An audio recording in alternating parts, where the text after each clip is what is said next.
responding government. And that is why I list before you the various reform-driven steps which have been successfully taken. It's important for us to recall that now, even as we talk about building a new India, building an India which is going to be Atmanirbhar. If I were to group them into different categories and list out what has been done by this government, even in between 2014 and 19, if you were to talk about the poor, we had the DBT-based reforms, based on which today, as we look at the migrants, look at the poor, look at the lockdown in their lives and the impact it has made in their lives, the DBT enabled us to directly put money into their accounts, and they didn't even have to go to the bank to collect it. The bank mitras were able to come and deliver the money, and therefore that reform based on Jan Dhan accounts, based on Aadhaar, and based on mobile technology has brought a revolution in this country, which many countries do recall now, and many of them are not able to do it, although India is able to do it. So for the poor, the DBT, the micro-insurance schemes, PM Awas Yojana, Ujjwala Yojana, again something which has made it possible for people to have free cooking gas in the last 3 months.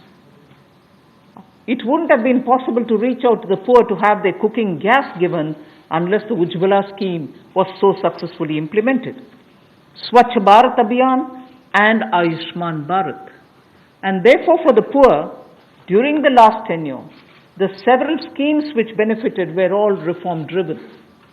If I were to talk about agriculture in the same spirit, PM Fasal Bima Yojana, PM Kisan Yojana, which again has come off handy, that we were able to front load the money to the Kisan during this lockdown. Otherwise it wouldn't have been possible. Creating new fisheries department, Krishi Sinchai Yojana, were all aimed at bringing reform in agriculture. Similarly, talking of business and also trying to bring in better business environment, PSB cleanups happen, public sector banks cleanup, after a heavy load of phone banking resulting in NPAs, public sector banks recapitalization, FDI liberalization, ease of doing business reforms, which were taken down to the third level of administration governance, IBC reforms, GST reforms, and today because of the GST reforms, you're able to see what impact lockdown is having on small and medium businesses. And finally, reforms in other areas, very quickly to recall. National Highway Authority, the TOT plans, the airport privatizations, power sector reforms, which resulted in India becoming a power surplus country from shortages always.